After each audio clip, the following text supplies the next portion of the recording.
पहली बार की मुख्यमंत्री थी वसुंधरा राजे। अधिकारियों ने सीरियस लिया उन्हें? चेतक की महानता से ज्यादा महानता महाराणा प्रताप की थी। उनको चेतक कंट्रोल करना आता था। वित्तीय प्रबंधन वसुंधरा जी के राज में जो हुआ वो आज तक राजस्थान में नहीं। वसुंधरा राजे जी को राजस्थान में लॉन्च करने में अहम भूमिका किस नेता की? उसमें भैरू सिंह जी का सबसे बड़ा रोल था। जसोल का रियान जो काफी प्रसिद्ध हुआ, कैबिनेट के मंत्री वहां मैडम के खिलाफ कैसे इकट्ठा हो गए? हुआ मूछा होती तो काकोसा होती, और हमने ही इनको बनाया तो कल भगा देंगे, ऐसे थोड़ी भगा दोगे। 105 दिन की यात्रा पगरा छाड़ा वसुंधरा जी ने झेली है और राज हो रहा था। दे दूं, लेकिन कहते हैं कि मैडम से ब्यूरोक्रेट डरते बहुत। मैडम का ऑरा बहुत स्ट्रांग है। मेरा ये है कि 2008 में सरकार जाने के पीछे महत्वपूर्ण कारण क्या रहा? कई बार क्या होता है, मुझे पता है ये मेरा एमएलए हारेगा, मगर ये सीटिंग है, पॉलिसी डिसीजन हो गया इसलिए टिकट देना है।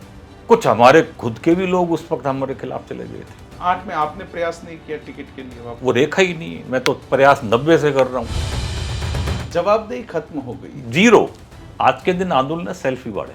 जो फोटो डाल रहा है उसको ये पता नहीं, वो गणेश मंदिर में गणेश जी के सामने हाथ तो यूं जोड़ रहा है, देख कैमरे वाले की तरफ रहा है। नेता धर्म में घुस रहा है, धार्मिक नेता राजनीति में घुस रहा है। ये एक जो घालमेल जो अभी इस देश में चल रही है, खिचड़ी जो बन रही है ना, ये हमारे सारे स्तंभ का सत्यानाश कर रही है। फलाना बाप जी, फलाना बाप जी, फलाना बाप जी, अमल ठोके डोडा ठोके मंच मारते हैं जो सिगरेट पियन खड़ा बाप जी। 1 लाख तारे मिलकर भी सूर्य के लिए खतरा नहीं हो सकते हैं। अपन मारवाड़ी कहावत है कि नहीं अक्ल आडी फिर जा तो उन्होंने कहीं की हो जाए। नमस्कार, आज मेरे साथ खास मेहमान हैं महेंद्र सिंह जी हापा सर। शेरगढ़ विधानसभा से आते हैं और राजस्थान में किसी पहचान के मोहताज नहीं। जब राजस्थान की मैडम वसुंधरा राजे सिंधिया ने पहली बार कमान संभाली थी राजस्थान की, उस समय उनके विश्वस्त सहयोगी के रूप में काफी चर्चित चेहरा थे और राजनीति के कई किस्सों के वो गवाह रहे हैं। आज हम उनसे उनकी जीवन यात्रा और राजनीतिक यात्रा के बारे में जानेंगे। सर, आपका बहुत बहुत स्वागत है द हंटर न्यूज में। आपने हमें समय दिया। महेंद्र सिंह जी, एक लंबी यात्रा रही आपकी। शुरुआत करेंगे कि राजनीति में रुचि कब से हुई? 1952 में शेरगढ़ विधानसभा क्षेत्र से खेत सिंह जी राठौड़ को जोधपुर के लेट महाराजा हनुमत सिंह जी ने चुनाव लड़ाया था और वो खेत सिंह जी चुनाव जीत गए थे। मगर दुर्भाग्यवश महाराजा हनुमत सिंह जी की प्लेन क्रैश में डेथ हो गई एंड खेत सिंह जी ने कांग्रेस पार्टी ज्वाइन कर ली थी इमीडिएटली। बिल्कुल उसी समय अचानक ही। ठीक है। फिर शायद मंत्री भी बने थे। फिर वो डिप्टी होम मिनिस्टर बने 1954 में। तो इसके कारण जोधपुर राजघराने में एक ये हुआ कि जिस व्यक्ति को हमने टिकट दिया और वो कांग्रेस में चला गया, और मेरे हिसाब से खेत सिंह जी हिंदुस्तान के पहले दल बदलू थे। हाँ, उस समय दल बदलना थोड़ा टफ होता था, बहुत टफ होता था, और वो भी किसी महाराजा के पार्टी को छोड़ के। और अपने आप में एक बड़ी चीज। और हनुमत सिंह जी ने जोधपुर संभाग में जो टोटल 34 विधानसभा सीट थी उसमें से 32 जीती थी अपनी पार्टी के बैनर पे जी। और लोग बाग ये भी कहते हैं कि हनुमत सिंह जी की उस वक्त अचानक डेथ नहीं होती तो जोधपुर राजस्थान की कैपिटल होती, क्यों सबसे बड़ा विधायक दल उन्हीं का था। उन्होंने जयनारायण व्यास को लोकसभा और विधानसभा दोनों में उस चुनाव में हरा दिया था, मगर उनके दुर्घटनाग्रस्त होने के कारण उनका दल जो है वो उस चीज को आगे ले नहीं पाया और जयपुर कैपिटल बन गई रोसाराबाद का डेवलपमेंट। उसमें मुख्यमंत्री कौन बने थे? सबसे पहले मुख्यमंत्री बने थे टीकाराम जी पालीवाल। तो चूंकि हम लोग जोधपुर राजघराने से बंधे हुए थे जी, तो मेरे परिवार की निष्ठाएं राजघराने के प्रति थी, और फिर हमने 57 और 62 दो चुनाव खेत सिंह जी को कांग्रेस के टिकट पे हराया। अच्छा, खेत सिंह जी को दंड दिया महाराजा साहब के साथ गद्दारी करने का 2 चुनाव लगातार हराए। 1957 में इजाइनेस की पार्टी से ठाकुर केसरी सिंह जी पाटोदी थे, और फिर 1962 में महाराज कुमार सौभाग्य सिंह जी चुनाव लड़े। 10 साल जब खेत सिंह जी चुनाव हारे तब जाके फिर शेरगढ़ की पब्लिक को उन्होंने कहा मैं आपका बच्चा हूं, मेरे से गलती हो गई। फिर वो 67 में दोबारा एमएलए बने, माफी मांग के। ठीक है। मेरा परिवार चूंकि उस वक्त पॉलिटिक्स में एक्टिव हो गया था, बिकॉज कांग्रेस के खिलाफ एक हमारा ही परिवार था शेरगढ़ में जो विपक्ष का झंडा लेके घूम रहा था। इसका परिणाम ये हुआ कि 1977 में जनता पार्टी के टिकट पे मेरे बड़े फादर को पार्टी ने टिकट दिया। 77 में जनता पार्टी, सारी जनसंघ और ये सब मिलकर जनता पार्टी बनी। ठीक बाद में, बट हम नए थे राजनीति में और उस पॉलिटिक्स को समझ नहीं पाए। जनता लहर चल रही थी, मगर कुछ लोगों ने, जिसमें मुख्य रूप से सुखेश सिंह जी थे, उन्होंने एक ऐसे व्यक्ति को निर्दलीय चुनाव लड़ाया जो खुद जनता पार्टी का टिकट मांग रहे थे। तो जनता पार्टी में डिवीजन हो गया और हम चुनाव हार गए। अच्छा, निर्दलीय लड़ा दिया। खेत सिंह जी मतलब भूले नहीं। हाँ, चीज ठीक है। और हम वो चुनाव हार गए, जनता पार्टी की सरकार बनी। तो ऑल इंडिया युवा जनता पार्टी में मेरे सबसे छोटे काका साहब भीम सिंह जी जो थे वो काम करने लगे, और वो नेशनल लेवल पे चंद्रशेखर जी और मोरारजी देसाई के साथ काम करते थे। तो पॉलिटिकल बैकग्राउंड तो मुझे वहां से मिला शुरुआत में, ठीक है। फिर 80 का चुनाव आया, फिर खेत सिंह जी जीत गए। फिर 85 में खेत सिंह जी का टिकट कट गया, उन्होंने अपने भतीजे कल्याण सिंह जी को टिकट दिलवाया। यहां हमने उनके परिवार में डिवीजन किया, और खेत सिंह जी से बड़े थे आईजी सुल्तान सिंह जी, उनकी धर्मपत्नी रतन कंवर जी को 85 में भारतीय जनता पार्टी के सिंबल पर हमने चुनाव लड़ाया और वो चुनाव जीत गई। अच्छा, ये परिवार में ये एक रणनीति के तहत, ठीक है। तो चौड़िया परिवार में दो भाग हो गए, एक बीजेपी का हो गया और एक कांग्रेस का हो गया।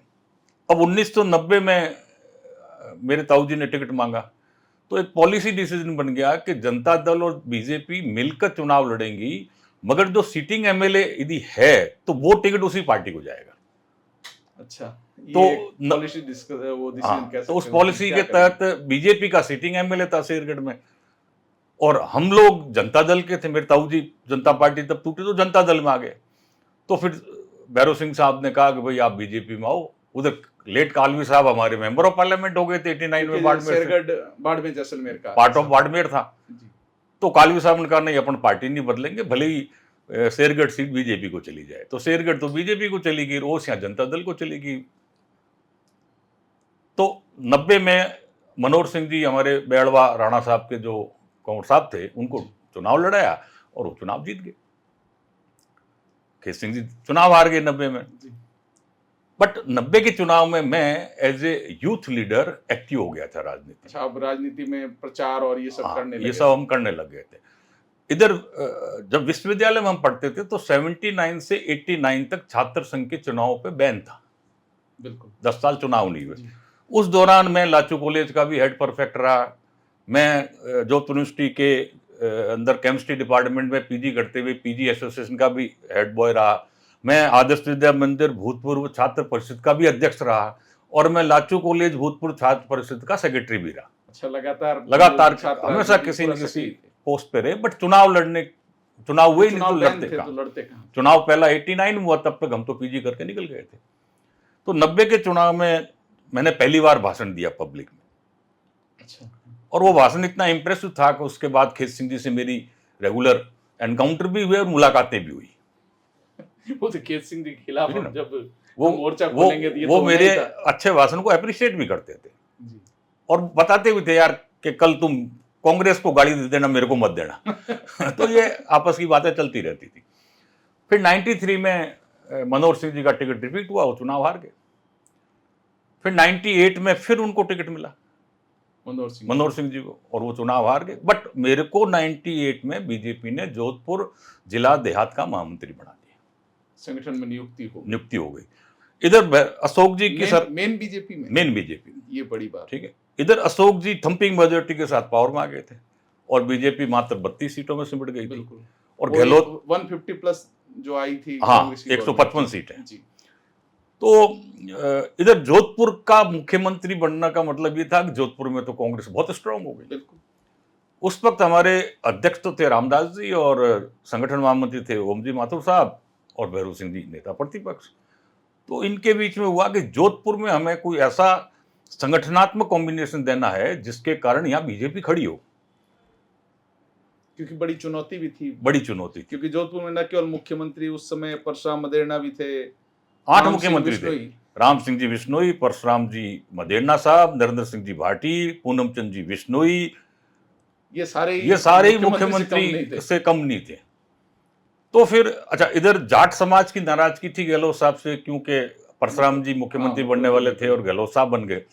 तो इस चीज को भुनाने के लिए नारायण राम जी बेड़ा, जो एक्स एमएलए थे 85 में, जिन्होंने परशुराम जी को हराया था, उनको तो बनाया जिलाध्यक्ष, और मुझे एज ए सॉफ्ट राजपूत चेहरा मान के बनाया महामंत्री। और संगठन महामंत्री हमारे एक मुकना राम जी थे जोधपुर के, बहुत अच्छे कार्यकर्ता थे, उनको संगठन महामंत्री बनाया। हम तीनों ने मिलकर यह तय किया कि हम हमारे जितने भी रेवेन्यू विलेज है हर गांव में जाएंगे उस समय। और हम गए। उस समय संसाधन भी इतने नहीं थे। एक बेड़ा साहब के पास एक गाड़ी थी, हम उसमें बैठते और लगभग जोधपुर जिले के सारे गांव में हम गए। पहला काम तो हमने ये किया और कार्यकर्ताओं को जगाया।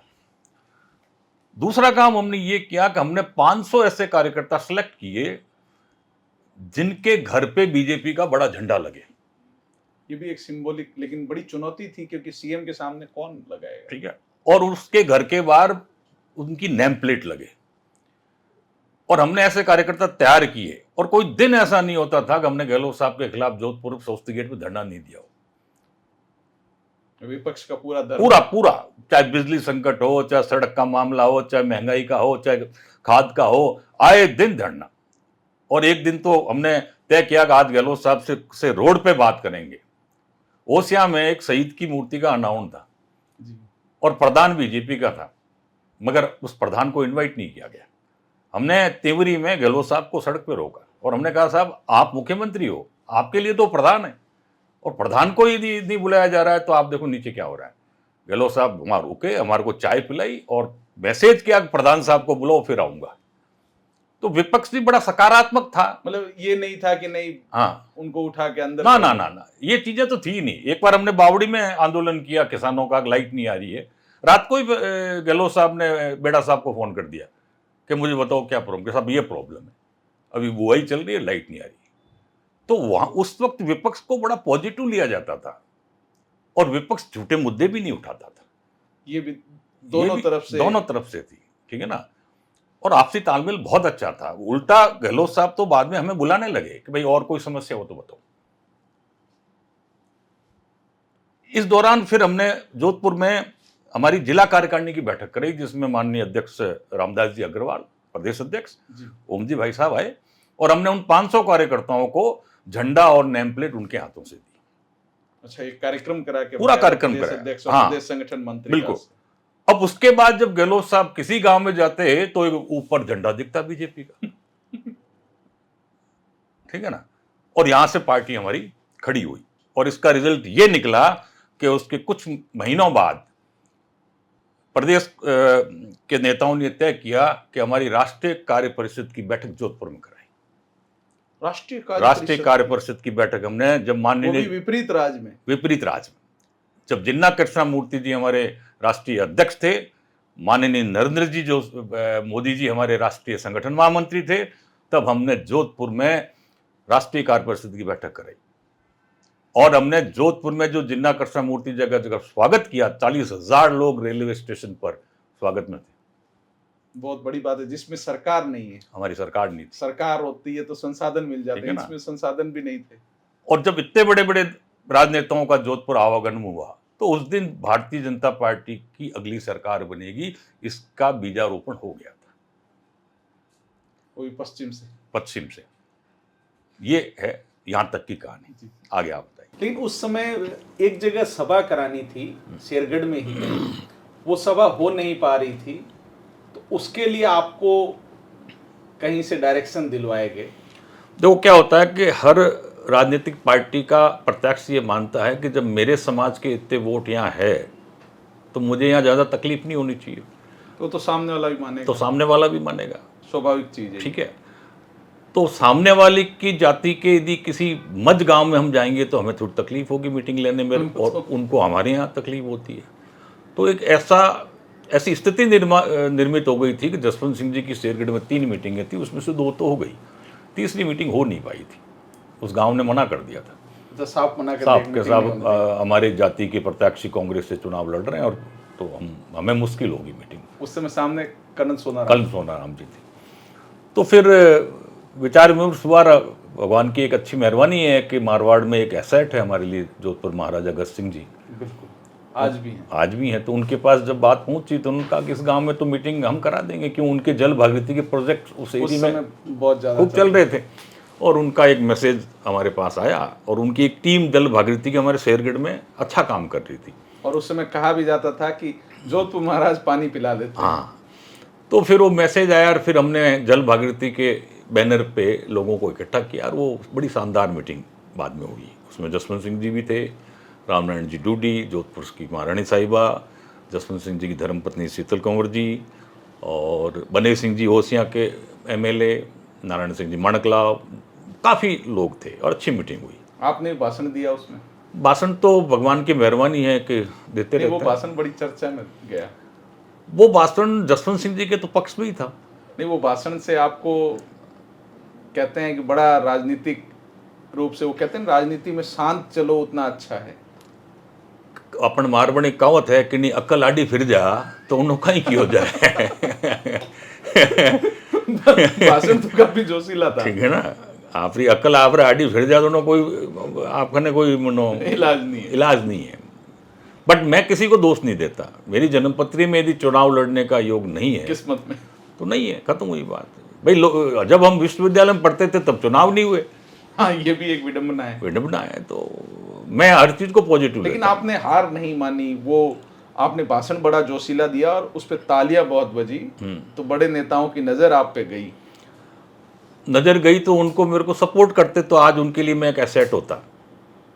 और यदि उन्होंने मेरे को सपोर्ट नहीं करके किसी और के लिए पैरवी की तो वो MLA तो 10 बार बन जाएंगे। लीडरशिप डेवलप करना और MLA की सीट जीतने में बहुत फर्क है। लेकिन राजनीति में कहा जाता है कि ज़्यादा समझदार और योग्य व्यक्ति को मौका देंगे तो बड़े नेता ये सोचते हैं कि सबसे पहले वो मुझे खाएगा। नहीं, देखो मैं एक छोटा सा कार्यकर्ता, मेरी मैक्सिमम इच्छा उस वक्त थी शेरगढ़ विधानसभा चुनाव लड़ने की। मैं उस लेवल का सोच भी नहीं रहा था तो मैं खतरा कैसे हो सकता हूँ। 1 लाख तारे मिलकर भी सूर्य के लिए खतरा नहीं हो सकते हैं। लेकिन जिसको जोधपुर महाराज साहब कहें, हाँ, और वो मीटिंग करा रहा है, हाँ, और जहाँ मीटिंग बड़े बड़े नेता नहीं करा पा रहे मीटिंग मैंने नहीं कराई। जोधपुर महाराजा साहब की जल भागीरथी की बहुत बड़ी टीम है गाँव में। उस वक्त बहुत बड़ी टीम थी। हमने थोड़े दिन पहले ही महाराज साहब का प्रोग्राम उस गाँव में कराया था। तो पब्लिक तो उनके उस सार्वजनिक काम से जुड़ी हुई थी ना। तो जहाँ महाराजा साहब का नाम आता है तो आदमी दौड़ा चला आता है, उसका लाभ राजनेता उठाते हैं। महाराज साहब का तो आप पे आशीर्वाद था काफी शुरू से ही रहा, पीढ़ियों से। मेरे ग्रैंडफादर जोधपुर स्टेट में सर्विस करते थे। यही तो कहीं समस्या नहीं थी। अब मेरा आपसे आज रिश्ता बन जाए, कल अपनी एक दूसरे के लिए समस्या बन जाए, उसका तो कुछ नहीं है। वो तो किस्मत के आते। उसके बाद मानवेंद्र सिंह वो चुनाव हार जाते हैं। हाँ, लोकेन सिंह कालवी की टिकट काट के मानवेंद्र सिंह लड़ते हैं, लेकिन चुनाव हार जाते हैं और बीजेपी की सरकार बन जाती है केंद्र में। उसके बाद आप फिर पिक्चर में आते हैं जब वसुंधरा राजे राजस्थान में लॉन्च होती हैं और एक यात्रा निकालती हैं। वो कठिन दौर था और वसुंधरा राजे के लिए भी बहुत कठिन था, क्योंकि वो नई राजस्थान में इस तरह से पूरे स्टेट को घूम रही थी। उस समय आप साथ लग गए, तो परिवर्तन रथ यात्रा में कितनी चुनौतियां थी उस समय? जब वसुंधरा जी को लॉन्च किया गया तो हमारी ब्यावर में प्रदेश कार्य समिति की बैठक थी और एज ए जिला महामंत्री और हमारे अध्यक्ष हम भी उस बैठक में थे। और वहाँ पहली बार घोषणा हुई कि वसुंधरा जी को राजस्थान की बागडोर सौंपी जाएगी। मैं जब महामंत्री था तो हमारी एक बीजेपी की मैगजीन आती है मरु कमल दर्पण, उसके संपादक थे प्रोफेसर वीरू सिंह जी, और मैं उसमें आर्टिकल लिखते रहते थे। अशोक गहलोत जी की सरकार के खिलाफ हमने हमारी मैगजीन में कई आर्टिकल लिखे। मेरा एक आर्टिकल बड़ा पॉपुलर हुआ, 100 दिन गहलोत सरकार के और 100 गलतियाँ। 100 दिन जब गहलोत सरकार के हुए तो मैंने उनकी 100 गलतियाँ चिन्हित करके उसमें दिया। तो नेचुरली जब आप अपनी पार्टी की किसी मैगजीन में लिखते हो तो बड़े नेता पढ़ते सब हैं, तो बाय नेम मेरे को सब जानने लग गए थे और सबको पता था मैं लिखता हूँ और अच्छा एनालिसिस करता हूँ। तो जब मैडम को अध्यक्ष बनाया और फिर ये प्लान बना कि पूरा राजस्थान घूमना पड़ेगा, मैडम की एक यात्रा निकलेगी, तो स्पीच कौन लिखेगा? तब मेरा नाम पार्टी की तरफ से भेजा गया। स्पीच में नॉलेज भी चाहिए पूरे एक ठीक है। क्षेत्र का। तो मेरा शुरू से ये हैबिट रही है कि 30-35 साल का पॉलिटिकल जो भी न्यूज़ है या जो भी है वो मैं आपके सामने ये पढ़ा है। मैंने देखता हूँ ये अभी भी अखबारों की एक थप्पी पड़ी है प्रतिदिन। मैं रोज कई के बड़ी- 10 अखबार पढ़ता हूँ, डेली 10 अखबार। डेली, हिंदी इंग्लिश दोनों के पढ़ता हूँ, उनकी कटिंग करके रखता हूँ, विषयवार उसकी फाइल बनाता हूँ। तो तभी तो एनालिसिस कर पाते हैं और तभी भाषण उस बिल्कुल। लेवल का लिख पाते हैं। तो फिर मैंने एक पूरी किताब लिखी, गहलोत सरकार के विरुद्ध, उसको ब्लैक पेपर कहा जाए।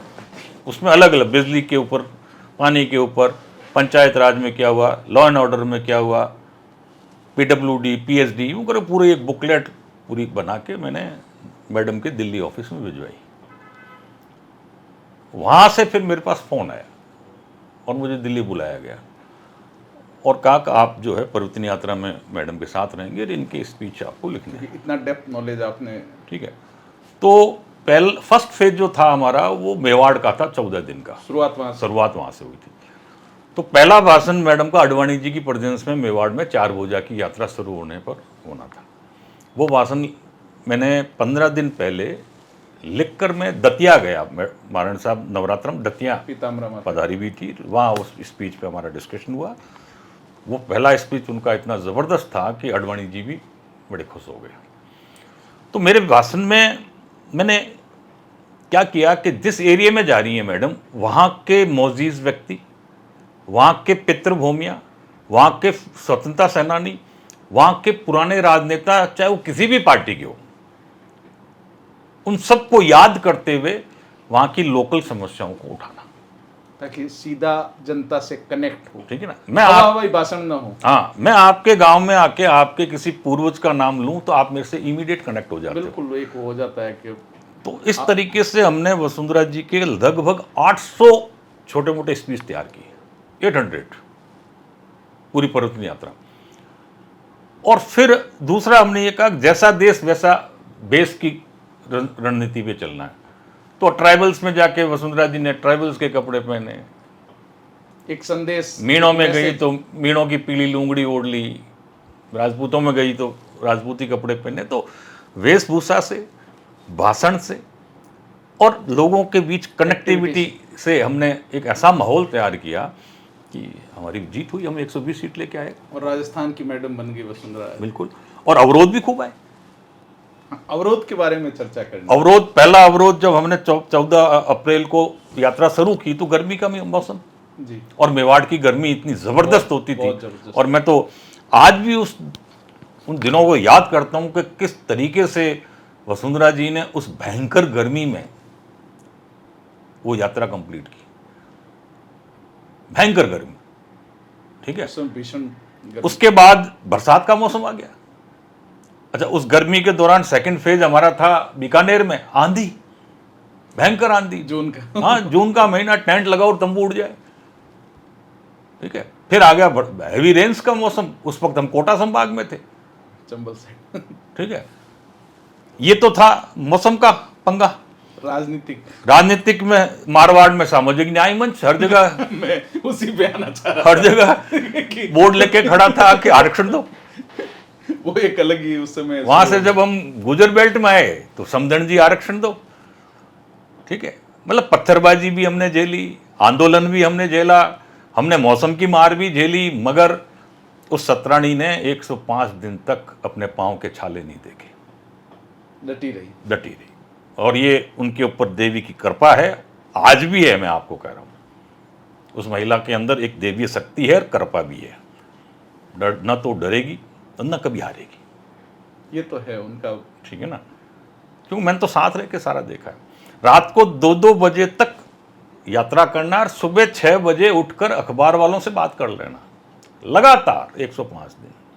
बहुत बड़ी बात है, समझा। और जिसमें वो एक रॉयल फैमिली से आती हैं, इस तरह की यात्रा आज के दिन तो कोई कर नहीं पा कोई नहीं कर सकता। बड़ी बीजेपी को जमाने में राजस्थान में फील्ड में ग्राउंड पे 2 ही लोगों, देखो संगठन एक अलग चीज है, संगठन में कई लोगों ने काम किया। संगठन जो होता है वो बहुत छोटा रूप होता है राजनीतिक दल का।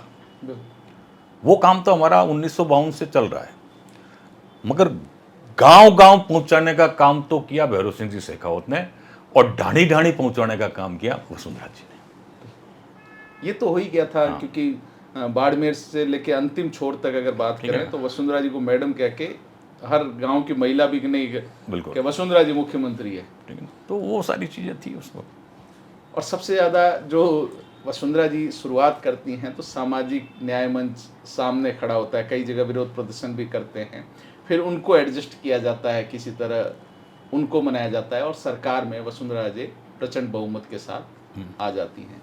आप मैडम के साथ सहयोगी के रूप में लग जाते हैं, और 2003 में मैडम की पारी की शुरुआत होती है। बहुत आसान थी शुरुआत? नहीं, बिल्कुल नहीं थी। राजस्थान पर 55,000 करोड़ का तो कर्जा था शुरुआत में, ठीक है। बीमारू स्टेट की श्रेणी में था। अकाल प्रदेश भी कहते थे उस समय। अकाल तो महाराष्ट्र में भी पड़ता है, अकाल उड़ीसा में भी पड़ता है, ठीक है। जो हमारी केंद्र सरकार थी, हमारे आने के 3 महीने बाद तो अटल जी की सरकार चली गई। बिल्कुल। तो मैडम ने तो पूरी सरकार कांग्रेस, हाँ, यूपीए आ गई थी यूपीए आ गई थी, और राजस्थान की ये हालत थी। 55,000 करोड़ का कर्जा, तनख्वाह देने के पैसे नहीं, रेवेन्यू आपकी दिनों दिन घट रही थी, और हिंदुस्तान का सबसे बड़ा स्टेट भौगोलिक दृष्टि से, ठीक है। मैडम ने पावर में आते ही सबसे पहला काम किया 100 दिवसीय कार्य योजना। हर डिपार्टमेंट के अधिकारियों को बुलाया और कहा कि आपके डिपार्टमेंट में नेक्स्ट 100 दिन में पब्लिक को क्या रिलीफ दे सकते हैं। तो उसमें टॉप प्रायोरिटी थी हैंडपंप रिपेयर, पानी के लिए। हाँ, क्योंकि हम जब यात्रा में घूमे ना, तो मारवाड़ के अंदर मैक्सिमम हैंडपंप जो है बंद पड़े थे। तो फर्स्ट टारगेट हैंडपंप, दूसरा टारगेट हमने दिया 24 घंटे में किसान का ट्रांसफार्मर बदलना चाहिए, ठीक है, सिंचाई नहीं रुकनी। हाँ, इस तरीके। फिर पीएससी और सीएससी के अंदर जो रोजमर्रा की दवाई होती है वो अवेलेबल होनी चाहिए। तो 100 डेज के टारगेट जब हमने स्टार्ट किए, और वो डिपार्टमेंट के सुझाव लेके किए, और उसका जब मैडम ने बजट एलोकेशन किया, और 100 दिन के बाद हमने दूसरी योजना चालू की, वो थी 1 वर्ष की योजना। उसमें हमने मेगा प्रोजेक्ट लिए। लेकिन 100 दिन की आपने जब शुरुआत करी मैडम ने, तो आप तो साथ थे, तो ये जरा सा मैं समझना चाहता हूँ, पहली बार की मुख्यमंत्री थी वसुंधरा राजे, अधिकारियों ने सीरियस लिया उन्हें? ऐसा है, चेतक की मानता से ज्यादा मानता महाराणा प्रताप की थी, उनको चेतक कंट्रोल करना आता था। ये तो समझा, ब्यूरोक्रेसी बेलगाम घोड़ा है एक। हाँ, और ये राजा महाराजा जो है ना, इनका 2-2-2.5 साल का राज है राज करने का। इनको पता है काम कैसे लिया जाता है। मैंने आपको शुरुआत में जो कहा ना, अधिकारियों से सुझाव लिया, मैडम ने बजट एलोकेशन किया, और उस अधिकारी की ड्यूटी लगा दी कि आप सुझाव लेके आए थे ना, मैं ये कर दूंगा, अब ये करके बताइए। उन्हीं का सुझाव, उन्हीं की जिम्मेदारी, माला बना। हर डिपार्टमेंट से प्रेजेंटेशन लिया कि what you can give best, forget about the budget, I will give. तो हर विभाग के प्रेजेंटेशन आए, अधिकारी मंत्री सारे आए, पैसा मैडम ने अवेलेबल कराया, और काम हुआ। कैसे नहीं होगा काम। शुरुआत में 3 महीने केंद्र में सरकार थी, वाजपेयी सरकार, तो कुछ तो सहयोग मिला होगा। ऐसा हुआ कि हमारी सरकार आई 8 दिसंबर 2003 को, और 14 या 15 जनवरी को आचार संहिता लग गई। तो हमारे तो रामासामा हुए, तब तक तो वो सरकार ही चली गई। बिल्कुल, ये भी सही है। है कि नहीं। तो उस सरकार से तो हमें क्या मिलना था, 15-20 दिन, मैक्सिमम 1 महीना मान लो। हाँ, इतना ही, 1 महीने में तो क्या ही होता है। आचार संहिता लग गई। आपके पास अभी यही समझना मुश्किल था। तो हमारे लिए तो मनमोहन सिंह जी का ही, उनकी गवर्नमेंट में ही हमने। और दूसरा, वसुंधरा जी के पास उस वक्त जो ब्यूरोक्रेट थे ना, अच्छे आईएएस ऑफिसर थे। आईएएस अफसर देखो सब सारे ही अच्छे हैं, एक ही स्कूल से निकले हुए हैं, एक ही जगह एकेडमी से ये ट्रेनिंग लेके आए हैं, ठीक है। आप में यदि हुनर है इनसे काम कराने का, तो ये एक ऐसी फोर्स है जो आपको बहुत आगे तक ले जा सकती है। आप में हुनर नहीं है तो ये वो फोर्स है जो आपको मार भी सकती है। और आपने महाराणा प्रताप वाला उदाहरण दे, ठीक है ना। अब मैं आपको एक छोटा सा उदाहरण दूं। हमारी काफ़ी योजनाएं सेंट्रल स्पॉन्सर्ड है जी, ठीक है। चाहे शिक्षा विभाग की हो, चाहे नेशनल हेल्थ रूरल मिशन हो, चाहे जल जीवन मिशन हो, चाहे रोड डेवलपमेंट हो, तो इन योजनाओं में क्या होता है कि स्टेट का भी एक हिस्सा होता है। कहीं 10% है, कहीं 5% है, कहीं 1% है, कहीं 0%, जो भी है। बट रूल ये कहता है कि आप अपना हिस्सा पहले खर्च करो तो सेंटर आपको पैसा देगा। तो मैडम के टाइम में एक एसपी गुप्ता साहब प्रिंसिपल फाइनेंस सेक्रेटरी थे, बहुत इंटेलिजेंट थे। अनफॉर्चुनेटली उनकी हृदय घात से मृत्यु हो गई। उन्होंने एक फॉर्मूला बनाया कि स्टेट की फंडिंग का ही हम बजट बनाएं, और हमने हर डिपार्टमेंट की स्टेट फंडिंग को पहले खर्चे में किए, तो उस पर्टिकुलर डिपार्टमेंट का जो केंद्र से जो सहयोग मिलना था फटाक से मिल गया। हाँ, वो तो जब आप अपना हिस्सा दे देंगे तो केंद्र को ठीक है देना ना। ही है। तो हमें उस पर केंद्र से सहायता इसलिए मिली कि हमने स्टेट फंडिंग को बहुत प्रॉपर तरीके से अपना जो हिस्सा था वो तरीके से प्रबंधन कर दिया, प्रबंधन किया। वित्तीय प्रबंधन वसुंधरा जी के राज में जो हुआ वो आज तक राजस्थान में नहीं हुआ। बिल्कुल उस समय, क्योंकि एकदम विपरीत परिस्थितियों से ठीक है। पॉजिटिव। और एक कोई एक्ट होता है जिसको FVM एक्ट कहते हैं, उस एक्ट की धारा से हम बाहर आए। बाहर आते ही हमारे को काफी बड़ा अमाउंट केंद्र सरकार से सहयोग के रूप में मिला। ये तो हुई ब्यूरोक्रेसी की बात। हाँ, कि ब्यूरोक्रेसी को कैसे मैडम ने चेतक को जैसे महाराणा प्रताप संभालते थे उस तरह से संभाल लिया, और ब्यूरोक्रेसी उनके अनुसार काम करने लगी। लेकिन राजनीतिक जो चीज़ थी वो तो नहीं थमी। राजनीति जैसे ही केंद्र में सरकार चली गई, उसके बाद राजस्थान में राजनीति बढ़ गई। इससे पहले मैं थोड़ा सा एक पीछे जाऊंगा।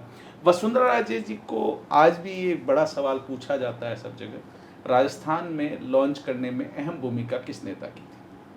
पार्टी की।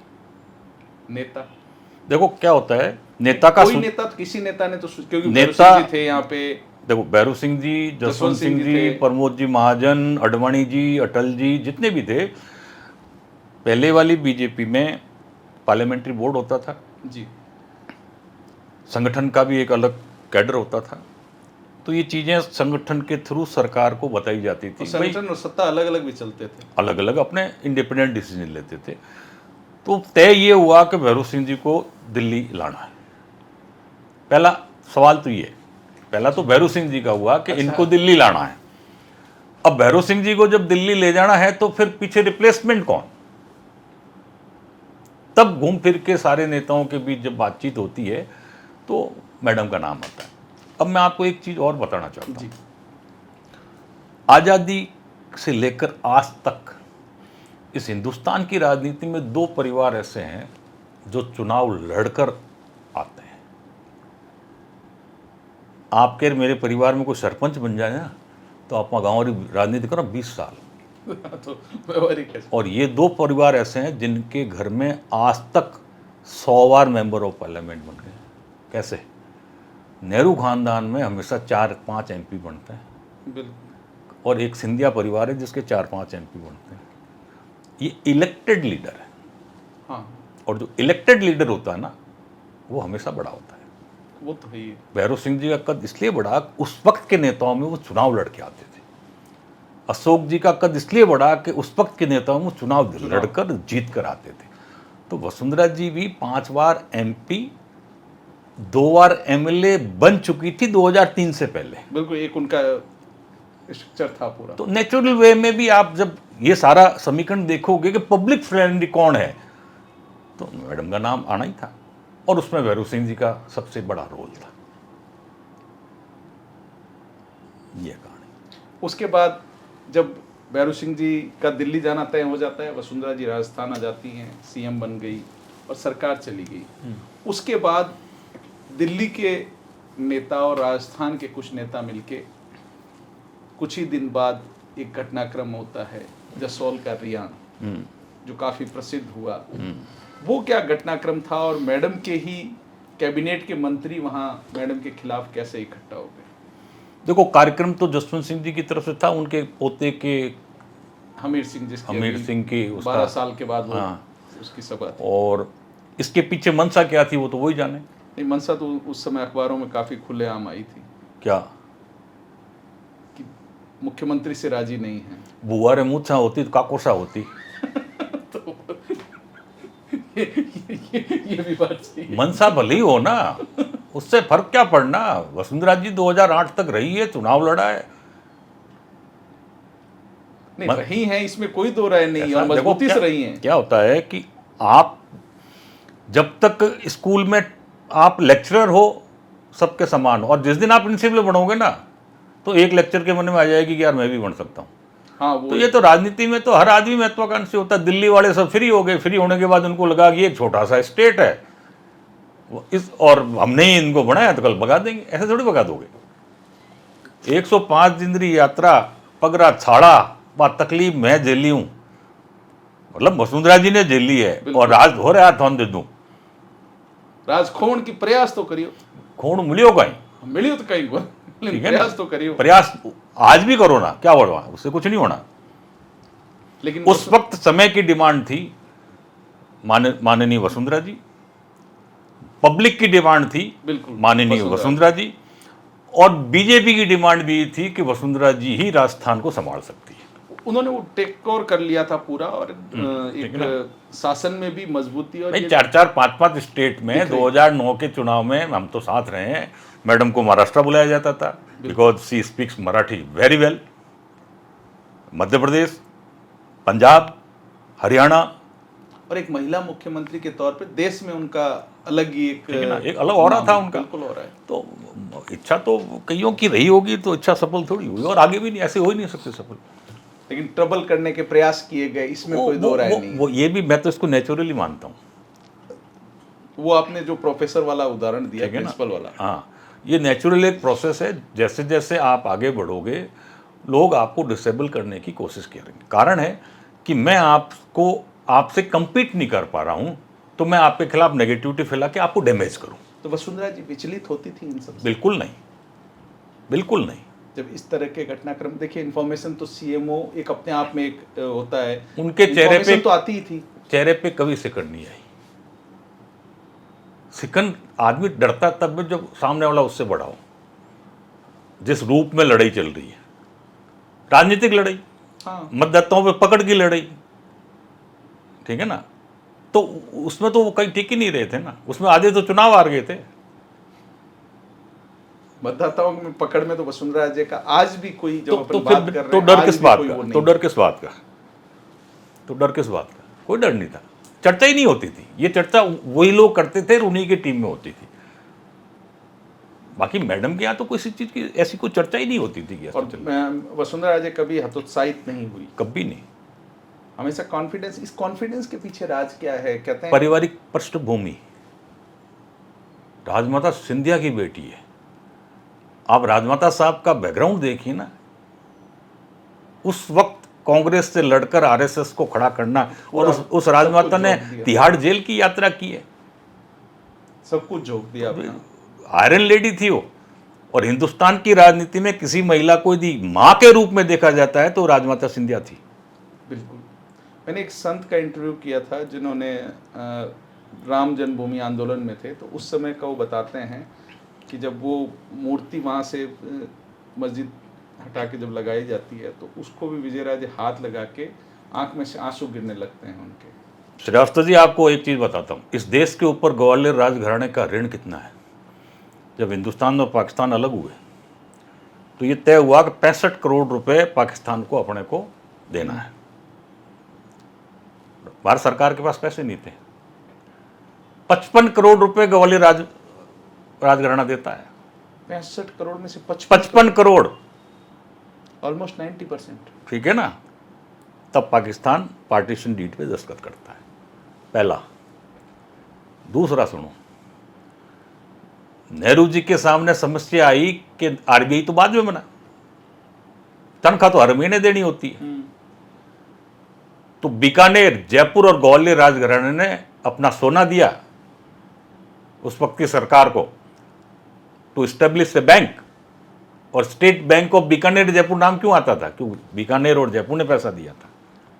ये आप कह रहे हैं कि ये राजा महाराजाओं ने सोना दिया, अपना सोना देके हाँ, ये बैंक खड़े करवाए, बैंक खड़े करवाए ताकि स्टाफ की तनख्वाह दे सकेगा नेहरू जी को कांग्रेस के राज में। यस, इस राष्ट्र के निर्माण में जो योगदान है ना, वो भुलाया नहीं जा सकता। तो कांग्रेस ही आज सबसे ज्यादा राजा महाराजाओं का विरोध कर रही है। देखो राजनीति में अलग चीज है, बाप बेटा बेटा वो भी एक अलग दूसरे बात कर है। रहे हैं, जी। मैं इनका योगदान बता रहा हूँ। बहुत बड़ी बात कह रहे हैं आप। ठीक है ना, शुरुआत में तनख्वाह देने के लिए नेहरू जी के पास कुछ नहीं था, तो इन राजाओं ने अपना गोल्ड दिया। गोल्ड भी कोई तोड़ों में नहीं, क्विंटलों में। उन वक्त 55 करोड़ रुपए आज का किताब है। बहुत बड़ी बात है। उस देश की पूरी पूंजी 65 करोड़ थी। पूरा एक 65 करोड़ रुपए देने हैं, जिसमें 55 करोड़ अगर ठीक है, ग्वालियर राजघराना दे रहा है, बहुत बड़ी बात। आगे सुनो। उसके बाद जब इंडस्ट्रियलाइजेशन करना पड़ा नेहरू जी को, तो बिरला जी को और इनको बुला के सबको कहा फैक्ट्रियां लगाओ, उत्पादन शुरू करो। तो जमीनें कहाँ थी? आज जो ये जीवाजी शूटिंग सर्टिंग है, उमेद मिल्स है, ये जमीनें तो राजाओं ने दी फ्री। इंस्टीट्यूट बनाने के लिए जमीनें दी, जिसके ऊपर आईआईटीज बने, एम्स बनी। तब भारत खड़ा हुआ। ठीक है, तब तो अब आगे सुनो। बड़ा योगदान है। 1975 में जब इमरजेंसी लगी, आरएसएस के बड़े बड़े प्रचारकों को और बीजेपी के, जनता पार्टी जो भी जनसंघ के नेताओं को जेल में डाल दिया गया। इनके पीछे इनको प्रोटेक्शन देने वाली फोर्स कौन थी? ग्वालियर राजघराना। खुलकर आ गए, खुलकर, तभी तो इंदिरा गांधी ने उनको जेल में डाला। और फिर जब बीजेपी बनी तो लेडी क्या राज्यसभा में नहीं जा सकती थी? उनके पास तो मगर वो चुनाव लड़ के आती थी, इलेक्ट होके आती थी। भरोसा था उनको। न तो वो कभी मध्य प्रदेश की मुख्यमंत्री बनी, न कभी वो केंद्र में मंत्री बनी, और न कभी राज्यसभा में गई। उच्च सदन चुनाव लड़के ही आना है, जनता के बीच में से आना है, ये मनोभाव था उनका। ठीक है, और राम जन्मभूमि आंदोलन में वो इकलौती महिला थी जो फ्रंट में खड़ी थी। बिल्कुल। तो आप अपने कद को बढ़ाने के लिए किसी के योगदान को मिटाओगे तो आप आगे नहीं बढ़ पाओगे, क्योंकि इस नेचर को तो सारा योगदान पता है ना। प्रकृति तो देख, प्रकृति सब देखती है। वसुंधरा जी में जो राजमाता थी विजय राजे जी, उनका अक्स दिखता है आपको? 100%। राजमाता साहब शुद्ध सात्विक और पूजा पाठी महिला थी। मैडम भी पूजा पाठी। मैडम भी शुद्ध सात्विक और पूजा पाठी महिला। मैडम बिना पूजा किए घर से नहीं निकलती है। लेकिन कहते हैं कि मैडम से ब्यूरोक्रेट्स डरते बहुत थे। देखो, मैडम का ऑरा बहुत स्ट्रांग है, ऑरा ही स्ट्रांग है। ठीक है, और कमांडिंग लैंग्वेज है, और भाषा पे कंट्रोल है। भाषा पे कंट्रोल है। जैसे मैं थोड़ा सा आपको बीच में रोक रहा हूँ, माफी चाहता हूँ। कहते हैं कि आज के दौर में कई प्रदेशों के ऐसे मुख्यमंत्री हैं जो ब्यूरोक्रेट्स को कह भी देते हैं तो 4 बार 5 बार कहने में सुनते हैं, लेकिन मैडम के बारे में कहा जाता है कि मैडम ने कह दिया मतलब काम हो गया। देखो, एक तो मैडम का ये था कि एक तो खुद इंटेलिजेंट, मैंने जैसा आपको कहा, और अंग्रेजी भाषा जो है ना वो कमांडिंग लैंग्वेज है, और अंग्रेजी जिसकी अच्छी होती है ना उसकी कमांड अच्छी होती है, और ब्यूरोक्रेसी अंग्रेजी पे चलती है। ये भी सच। बात खत्म हो। आपके जो वर्ड्स जो है ना, यही तो सारा खेल है। तो वसुंधरा जी जब शुरुआत में आए, अधिकारियों से बात करते थे, तो कोई ऐसा किस्सा? तो क्या होता है, जब भी कोई सीएम शपथ लेता है कभी तो किसी अधिकारी ने ये कह दिया हो कि नहीं ये नहीं हो पाएगा, ऐसा तो होता ही अब देखो, ये 1-to-1 मीटिंग में मैं कोई रहता नहीं था, 1-to-1 नहीं, कैबिनेट मीटिंग में मैं कोई रहता नहीं था। नहीं, कैबिनेट ठीक में है, बात नहीं आप किसी काम In general। को हाँ कर रहे हो जी। तो हाँ करने का भी एक सिस्टम में तरीका है, और ना करने का भी तरीका है। ठीक है ना, ना तो तभी होता है या तो आपके पास बजट नहीं है, और या कानून में नहीं है। ठीक है, बजट की हमारे राज्य में कोई कमी नहीं थी, कानून मैडम सारे जानती थी, क्योंकि मैडम डीओपी की सेंटर में मिनिस्टर रही है। पूरे हिंदुस्तान के आईएएस अफसर मैडम के अंडर में रहे हैं। कहते हैं कार्यकर्ता की चिट्ठी पहुंच जाती थी, उसको बहुत ज्यादा तवज्जो दी जाती थी। हम तो खुद जन सुनवाई में रोज 2-2, 2,500 हजार लोगों के ग्रीवेंसेस सुनते थे। दिल्ली सुनना अलग बात है, समाधान भी करते थे। उसके लिए 4 ओएसडी रखे हुए थे। अच्छा, उसी काम उस के लिए। पर्टिकुलर काम के लिए 4 ओएसडी रखे हुए थे, विभाग वाइज, जो सीएमओ में बैठते थे। ठीक है ना, हाथों हाथ वो सारे एप्लीकेशंस विभाग वाइज वही मार्क होता था, OSD X, OSD Y, OSD Y. ठीक है ना, और जब जनसुनवाई मैडम करती थी तो सारे विभाग के हर विभाग का एक अधिकारी रहता था वहाँ मौजूद रहते थे। मौजूद। हाथों हाथ समाज कल्याण का कोई मामला आया कि साहब मेरे ये तनख्वाह नहीं आई या पेंशन नहीं आई है, वहीं खड़े अधिकारी को भैया बता क्या हुआ, 15 मिनट में बता। डिस्पोजल ऐसे होता है, डिस्पोजल ये नहीं होता है कि मैंने एप्लीकेशन इधर से ली इधर पकड़ा दी। हाथों हाथ 4 ओएसडी तो हमारे सीएमओ बैठ रहते थे, 3 मैडम के साथ रहते थे। मतलब समाधान सबसे बड़ी चीज है। 100%। पहला तो ये है कि यदि आपका काम जिला लेवल का है तो एक हमारे डीएस तो यही काम करते थे कि कलेक्टर साहब ये जिला लेवल का काम था, ये व्यक्ति मेरे पास आया कैसे, मैडम ये पूछ रही आया कैसे, ये भी एक बड़ा सवाल है। ये आया क्यों। और वो सारी अर्जियां जिला लेवल की हम कलेक्टर को भेजते थे। 2 तरह के पेपर होते थे, एक येलो कलर का और एक ब्लू कलर का, ठीक है ना। और उस शिकायतकर्ता के पास कॉपी कि अब आप को भी सूचना, हाँ सूचना, अब आप कलेक्टर महोदय के यहाँ जाइए, हमने आपकी एप्लीकेशन वहाँ भेज दी।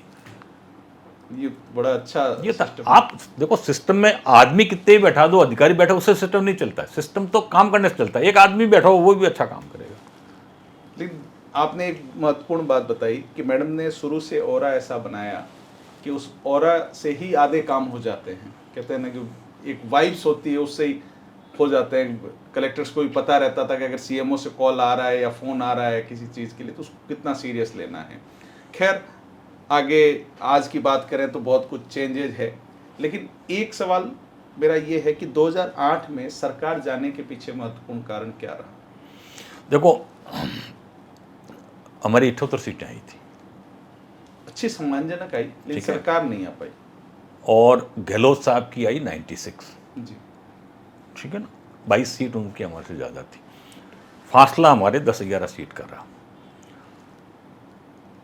अब क्या होता है, तो आप राजस्थान में ढर्रा ही 90 से ये बना हुआ है, कितना ही अच्छा काम कर लो आपको, एक बार मेरी बारी, एक बार मेरी ठीक है। बारी।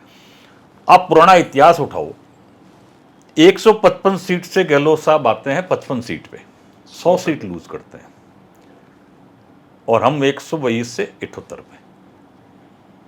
वो हार में हार नहीं थी। कई बार क्या होता है, मुझे पता है ये मेरा एमएलए हारेगा, मगर ये सीटिंग है, पॉलिसी डिसीजन हो गया इसलिए टिकट देना है। ये पॉलिसी डिसीजन वाला चक्कर कुछ ज्यादा नहीं है राजनीति में? है तो है। तो हमें पता था कि हारेगा, मगर पार्टी ने तय कर दिया कि इसको आपको ये सीटिंग एमएलए टिकट देना है। तो 10-12 सीटें तो इस तरीके से खराब हो गई हमारी। कुछ हमारे खुद के भी लोग उस वक्त हमारे खिलाफ चले गए थे, कुछ लोग तो लगे थे। तो 8 में आपने प्रयास नहीं किया टिकट के लिए वापस? वो रेखा ही नहीं है। मैं तो प्रयास 90 से कर रहा हूँ। नहीं, 8 में तो आप बिल्कुल साहब, मैं तो 8 में टिकट मांगा। 8 में तो आप पावर में मैंने शेरगढ़ से भी मांगा था और सरदारपुरा से भी मांगा था।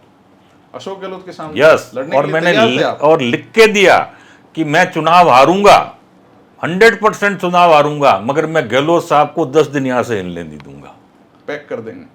पैक कर दूंगा। और यदि मुझे टिकट नहीं दिया किसी और को दोगे तो गहलोत साहब यहाँ या तो फार्म भरने आएंगे या चुनाव प्रचार बंद होने के बाद घर घर घूमने 2 दिन आएंगे, चुनाव जीत जाएंगे। यही उनका रहा उनका है। यही रहता है। मैंने ये लिख के दिया, मैं चुनाव 100% हारूंगा, मगर मैं 10 दिन इनको हिलने नहीं दूंगा, ये गारंटी। 8 से 13 गहलोत रहे, हाँ लेकिन 13 में वसुंधरा राजे एक तूफान के साथ आई। बिल्कुल। कांग्रेस चित हो गई 21 सीट पर, और बीजेपी शायद, जहां तक अगर मैं गलत नहीं हूं तो पहली बार 163 के आंकड़े को छुआ। फर्स्ट टाइम हाईएस्ट सीटें किसी भी दल की फर्स्ट टाइम इतनी आई। इतनी बड़ी जीत के बाद वसुंधरा राजे फिर कमान संभालती है राजस्थान में। लेकिन 163 सीट, आपको ये नहीं लगता है कि बहुत ज्यादा बहुमत भी नुकसानदायक रहा? देखो क्या है कि जो भारत है ना, भारत में अंडर 40 की एज से कम उम्र के 65% मतदाता है, ठीक है। तो ये एक यंग स्टेट है, इसकी भावनाएं तत्काल बदलती है। ये जो बार बार सरकार बदलती है ना, ये इस जैन जी के कारण बदल रही है। ये जो यंगस्टर है ना, इसमें पेशेंस नहीं है, इसलिए बार बार सरकारें बदल। दूसरा, हमारा जो 18 साल वाला जो लड़का है अभी, आज मतलब आज जो 13-14 साल का है, वो अगले चुनाव में मतदाता बन जाएगा। तो हर साल जो ये 10 से 15% मतदाता जो आपके फर्स्ट टाइमर बन रहे हैं ना, इनकी महत्वाकांक्षा और ज्यादा है। तो राज बदलने की प्रक्रिया जो यहां है वो यंगस्टर्स के कारण है। अब 2013 में क्या हुआ, एक तरफ तो मोदी जी की लहर, एक तरफ एंटी कांग्रेस जो दिल्ली में एक मुहिम छेड़ी थी अन्ना हजारे ने, उससे पहले निर्भया कांड हो गया, और फिर उनका 10 साल का राज था, बैक टू बैक वो एंटी इनकम्बेंसी ठीक है बढ़ ना। गई। तो ये सारी चीजें क्लब हुई, उसका बेनिफिट हम सबको मिला।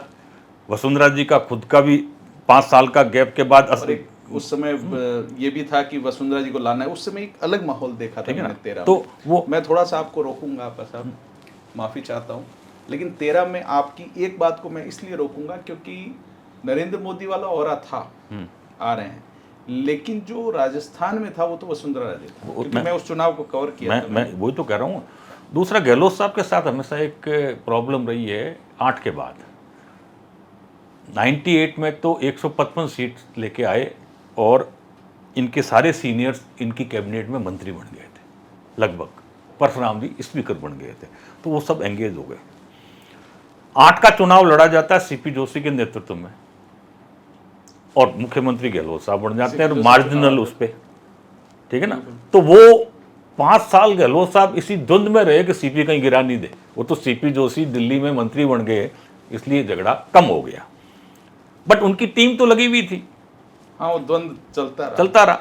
18 से 23 के बीच में सचिन पायलट के इनके थे, तो गहलोत साहब हमेशा एक तो 100 पार नहीं कर पाए पिछले 2 चुनाव, ठीक है। दोनों बार बसपा को निगल के उन्होंने राज बनाया, लेकिन कहते भी हैं कि वो यही चाहते हैं कि इतनी ही आए, अब जो भी है। और दोनों बार उनका मैक्सिमम टाइम इसी में निकला। मैडम के साथ प्लस पॉइंट ये था कि 120 और 163 मैडम को इंटरनल लड़ाई कहीं फेस नहीं करनी पड़ी। हाँ, और कहीं किसी को शामिल करने के लिए प्रयास करने की जरूरत नहीं पड़ी, ठीक है। तो एक राज करने में स्मूथनेस तो उनके पास थी। तो फिर आप बात करते हैं थोड़ी सी, अब 1-2 सवाल ही पूछूंगा लेकिन जो 13 से 18 वाला मैडम का कार्यकाल है, उसमें कई परिवर्तन देखने को मिले। कैसे? जो पहले शासन में मैडम के काफी करीबी मंत्री थे वो दूर होते चले गए। तो वो क्या होता है कि 13 से 18 में महत्वाकांक्षा थी, 13 से 18 के बीच में मैं भी नहीं था। नहीं थे, नहीं, लेकिन आपकी दूरी नहीं थी, ठीक है ना। आप पद पे नहीं थे लेकिन आपकी दूरी नहीं थी, ये हम जानते हैं। दूसरा क्या होता है कि ये जो टेक्नोलॉजी जो है ना, ये इतनी फास्ट डेवलप कर रही है कि आज यदि खेत सिंह जी, परशुराम जी, राम सिंह जी यदि मिनिस्टर होते हैं ना, तो वो फेल हो जाते। कारण कि पूरा मामला ही टेक्निकल उस पर आ गया है। पहले फाइलों पे चलती थी चीजें, ठीक है। तो उस वक्त जो पढ़े लिखे जो एमएलए थे, सारे लॉ ग्रेजुएट थे, इसलिए बड़े सक्सेसफुल नेता रही है। बट आज जो है ना, ये डिजिटल इंडिया, एआई ये जो आई है, तो इसमें यंग लड़के जो पढ़े लिखे हैं, जो तकनीकी के साथ चल सकते हैं, वही सक्सेसफुल मिनिस्टर है। तो जो आप कह रहे हो ना कि पहले वाली टीम में थे, वो सेकंड टीम में नहीं थे, तो इसके लिए कोई ऐसा नहीं था वो खराब थे, ठीक है ना। आज सेम पोस्ट पे मैं काम नहीं कर पाऊंगा, हाँ, वो तो अब ठीक है ना, क्योंकि हमारे टाइम में कागज लेना और कागज लिखना था। आजकल कागज का जमाना ही नहीं है, मेल का जमाना हो, मेल का। तो अब मैं एज ए ओएसडी वहाँ फेल हो जाऊंगा, मेरी जगह एक 30-35 साल का यंग लड़का जो होगा वो सक्सेसफुल होगा। बस यही एक परिवर्तन की वो थी, बाकी ऐसा नहीं था। लेकिन कहते हैं ना कि अनुभव बहुत जरूरी है किसमें? किसी भी काम में। देखो, एक तो होता है अनुभव, ठीक है, और एक नॉलेज। एक्सपीरियंस और नॉलेज में फर्क है। आज के दिन knowledge is more powerful than experience. आप कह रहे हैं कि एक्सपीरियंस के बिना चल सकता है? इतना तो एक्सपीरियंस सबको ही होता है। नहीं सर, फेल होते हैं, मैं नाम नहीं लूंगा, मैं नाम नहीं लूंगा, लेकिन बिना अनुभव के फेल होते हम देख रहे हैं, और आप भी शायद देख रहे हैं। थोड़ा बहुत तो होता है क्यों, और इतना ज़्यादा था भी नहीं। मैडम के टाइम में कुछ लोग चुनाव हार गए, जो 8 में चुनाव, 13 में जी देवी सिंह जी भाटी हार गए चुनाव। देवी सिंह जी भाटी का उनका अलग ही नहीं, मतलब इतने एक्सपीरियंस व्यक्ति हार गए ना चुनाव, तो वो चीज़ें भी। बाकी सारे पुराने वाले थे, वही राजेंद्र जी, कुछ मैडम के साथ वो लोग डेथ हो गई, सामूलाल जी चले गए, दिगंबर जी चले गए, जो फर्स्ट टेन्योर में मिनिस्टर थे, ठीक है ना। बाकी तो सारे थे ना, परभूलाल जी भी थे, यूनुस खान जी भी थे, बिल्कुल, कालीचरण जी भी थे, राजपाल जी भी थे, राजेंद्र राठौड़ भी थे। आपसे एक सवाल मेरा ये था कि मैडम का पहला राज और दूसरा राज दोनों आपने देखे, 2 शासन, सबसे अच्छा कौन सा था? फर्स्ट। जनता भी यही कहती है। कारण है उसका कारण था सेकंड टेन्योर आया मैडम का 13 में, तो मैडम उस वक्त 60 साल पूरे कर चुकी थी। कंप्लीट ब्यूरोक्रेसी मैडम से छोटी थी। फर्स्ट टेन्योर में मैडम सीएम बनी जब मैडम की एज थी 50 ईयर। लगभग 70-80 ब्यूरोक्रेट मैडम से सीनियर थे, मतलब एज में, तो उसका बहुत बड़ा फर्क पड़ता है, ठीक है ना। मैं चाहे मुख्यमंत्री हूं, बट मेरे सामने एक प्रिंसिपल सेक्रेटरी 56-57 साल 58 साल का बैठा है, तो मेरे को सुनना पड़ेगा। वो जो ब्यूरोक्रेसी का जो एक्सपीरियंस था, एक तो वो मैडम को 13 में नहीं मिला। दूसरी चीज, 2003 में जब मैडम मुख्यमंत्री बनी तो बीजेपी के बड़े सीनियर लीडर मैडम को गाइड करते थे। 13 में मैडम खुद ही सीनियर हो गई, क्यों? सारी सीनियरिटी रिटायर हो गई। अब आगे सुनो आप, मैडम एक इकलौती मुख्यमंत्री है पूरे राजस्थान में, या Bhairav Singh ji of the record विपक्ष के साथ बैठक करते थे। बिल्कुल करते थे, बट मैडम ऑफिशियली बैठक करती थी विपक्ष के साथ। जब जब हमारे यहाँ कोई बड़ी चीज आई, जैसे गुजर आंदोलन, हाँ, गुजर आंदोलन वाला थोड़ा सा सारे विपक्ष के नेताओं को मैडम ने बुलाया, बसपा, सपा, कांग्रेस, शिवचंद जी माथुर, ये जगन्नाथ जी पाड़िया, अशोक जी, सारे। हमारे किसान आंदोलन हुआ गंगानगर से, जब जब बड़ी कोई चीज हुई, मैडम ऑफिशियली विपक्ष के सारे नेताओं को, सीपी जोशी साहब को और बीडी कल्ला साहब को, सबको बुलाती थी। तो फर्स्ट टेन्योर में वो एक्सपीरियंस भी मैडम को मिला, ठीक है ना। और वो आते थे विपक्ष में भी, वो एक अलग, ठीक है ना, वो आते थे। जिस दिन राम सिंह जी की डेथ थी उस दिन हमारी तो कैबिनेट मीटिंग थी। जैसे ही पता लगा राम सिंह जी की डेथ हो गई, मीटिंग कैंसिल, मैडम खुद वहां गई, दाग में गई। बहुत बड़ी बात, ठीक है ना। हीरालाल जी देवपुरा की डेथ हुई, देवी सिंह साहब के सन की डेथ हुई। ये ऐसी मौतें थी जो हमारे उस वक्त विपक्ष में थे, मगर सबसे पहले पहुंचने वालों में कौन थी? वसुंधरा जी थी। ये उनकी क्वालिटी, तो वो दोनों चीज का एक फर्क पड़ जाता है। बिल्कुल नजर आता है। भाई आज से 15 साल पहले मेरी फैमिली में मेरे को मेरे फादर गाइड कर सकते थे, मेरा वर्किंग स्टाइल अलग होगा। आज मेरे फादर 90 साल के हैं, तो वो तो गाइड करने की स्थिति में नहीं है, आज मेरा वर्किंग अलग होगा। उससे फर्क पड़ने बहुत फर्क पड़ता है। फर्स्ट टेन्योर सेकंड टेन्योर में बहुत ज़्यादा वो चीज़ आ गई। उस वक्त हमारे पास ऐसे ऐसे अधिकारी थे जो भारत सरकार में अच्छी पोस्टों पर रहे हुए थे। ये आपकी बात सही भी है, क्योंकि सेकेंड टेन्योर में एक ये बात सामने आ गई थी कि कुछ ब्यूरोक्रेट्स पे मैडम ज़्यादा निर्भर हो गई थी।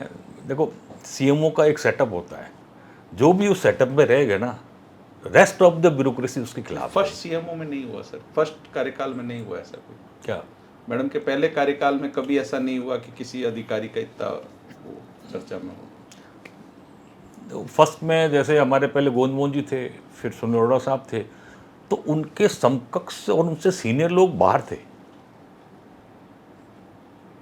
अब सेकंड में 93 बैच के तन्मय जी थे, तो 93 और काफ़ी लोग थे, बट आई डोंट नो क्यों लोग कह रहे हैं, बट मुझे नहीं लगता। ऐसी चर्चा चर्चा तो दुनिया में बहुत चर्चा है। तुम पूछो मार धर्म में राजनीति खेल ही चर्चाओं का है। ये तो है। आज की वर्तमान राजनीति को कैसे देखते हैं, जब आप आज के परिदृश्य को देख रहे हैं? वर्तमान हमारे यहाँ थोड़ा सा मैं संगठन से आपकी राजनीति शुरू हुई, हमारे यहाँ सवाल 1 मिनट में अपना सवाल एक और इसमें ऐड ऑन कर देता हूँ। आपने वो दौर भी देखा है जब बीजेपी के प्रदेश अध्यक्ष और मुख्यमंत्री किस तरह से काम करते थे, सत्ता और संगठन एक पैरेलल चलते थे। मैंने कभी साथ बहुत कम देखता था, और आज के इस परिदृश्य में कैसे देख रहे हैं? देखो, सरकार संगठन से निकली हुई एक इकाई है, ठीक है। संगठन में लगभग 30-35 और ऑर्गेनाइजेशन होते हैं, उसमें से एक सरकार है, और सरकार मानती भी एक संगठन बड़ा है। अब वो संगठन खुद ही अंदर घुस जाए तो उसका सरकार क्या करे? उसका तो कोई औचित्य नहीं। और दूसरी चीज, 99 में बाजरा खरीद को लेकर एक आंदोलन हुआ था, और भैरव सिंह जी शेखावत मई के महीने में पार्टी कार्यालय से हम लोग सारे प्रदेश के कार्यकर्ता आए थे, पदाधिकारी, और जुलूस लेके, और वो सिविल लाइन्स रेलवे फाटक पर दिन के 1-1:30 बजे तपती सड़क पर ठाकर साहब नीचे बैठ गए थे, खुद धरना देके। मोहनलाल जी शर्मा साहब, कि बाजरा खरीद के अभी कभी घोषणा करो, नहीं तो मैं उठूंगा नहीं। और उनकी पूरी धोती डामर में चिपक गई थी। जब गहलोत साहब सीएम थे, उनके पास मैसेज पहुंचा तो उन्होंने अपने आदमी को भेजा कि साहब कि एक बार आप आओ, बात करते हैं। मैं कहूँ पहले किसान का हक, 4 बजे उनको घोषणा करनी पड़ी बाजरा खरीद के।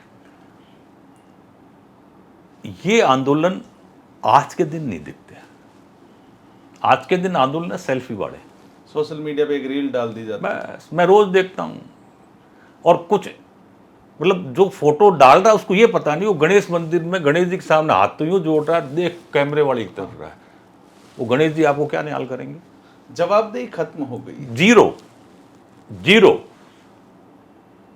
और लीडर मैं उसको मानता हूं कि वो पब्लिक में जाए तो पब्लिक सुनने आए। मैं एज ए जिलाध्यक्ष किसी जगह जाऊं, मेरे 4 कार्यकर्ता मेरे को सुनने आ रहे हैं, तो मैं जिलाध्यक्ष हूं इसलिए आ रहे हैं। पब्लिक कहाँ है? पद के लिए पब्लिक कहाँ है? पब्लिक पुलर को लीडर कहा गया है, जो जनता जिसको देख के जनता सुनने आकर्षित आए। हो। हाँ, बावड़े जी एक बात कहते थे, बहुत हमारे टाइम में आते थे कि ये मत देखो सामने कितने लोग बैठे हैं, ये देखो कि तुम्हें सुनने 4 लोग आए। आज 4 आए, कल 8 आएंगे, मगर पब्लिक होनी चाहिए। बहुत बड़ी बात कहते थे। हाँ, कि पब्लिक होनी चाहिए। लेकिन आज की राजनीति में तो महेंद्र सिंह जी देखें तो एक नया दौर शुरू हो गया है। अब नेताओं को पब्लिक या तो शादी में मिलती है या कहीं बैठक में जाने को देखो, मिलती है। एक तो ये नई चीज आ गई है कि हर छोटा मोटा कार्यक्रम में जाना, हर छोटे मोटे कार्यक्रम, कावड़ यात्रा निकल रही है तो नेताजी, कि भीड़ वहीं मिल रही है ना। ठीक है ना। देखो भीड़, पब्लिक सुनने नहीं आ रही आपकी, मैं बात को पब्लिक और कहीं सुनने नहीं आ रही। आपके पास कंटेंट्स होंगे ना तो पब्लिक सुनने आएंगी। जी बिल्कुल, ठीक है ना। सहमत हूँ। आप मेरे ये पॉडकास्ट कर रहे हो और इसमें कंटेंट हुए तो लाइक्स खूब आएंगे, बिल्कुल। और नहीं तो कोई नहीं देखेगा। यदि किसी लीडर के अंदर कंटेंट्स हैं तो पब्लिक सुनती है, ऐसा नहीं है। मगर हम लोगों ने पार्टी को इवेंट में डाल दिया। जो काम हमारा नहीं है हम वो भी किए जा रहे हैं। ठीक है, जो पब्लिक के काम है, जो धर्म के काम है, हम उसमें भी घुसे जा रहे हैं। हमारे काम होने चाहिए जो हमें, हमारी ड्यूटी क्या है। नेहरू जी का एक उदाहरण है। नेहरू जी का एक बागवान था पीढ़ियों से। तो एक दिन का वो नेहरू जी जब पोर्च में आते थे तो वो गुलाब का फूल उनके लगाता था, इतना क्लोज था वो। तो एक दिन का, चाचा मैं 4-5 वैरायटी के गुलाब के पौधे लाया हूँ, कहाँ लगाऊं? कि तू मेरे ऑफिस आ, तेरे को बताऊंगा कहाँ लगाना है।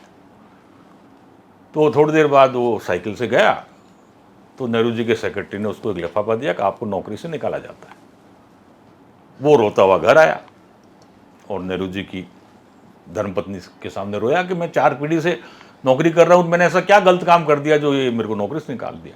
कि शाम को आएंगे तो पूछूंगी। शाम को नेहरू जी आए कि आपने भगवान जी को नौकरी से निकाल दी। कहाँ? कि क्यों? कि मैं देश चलाऊं कि पौधे लगाऊं? भगवान किस लिए रखा है? पौधे लगाने के लिए। और ये मेरे से पूछ रहा है कि गुलाब के पौधे कहाँ लगाऊं, तो मैं भारत चलाऊं या पौधे लगाऊं?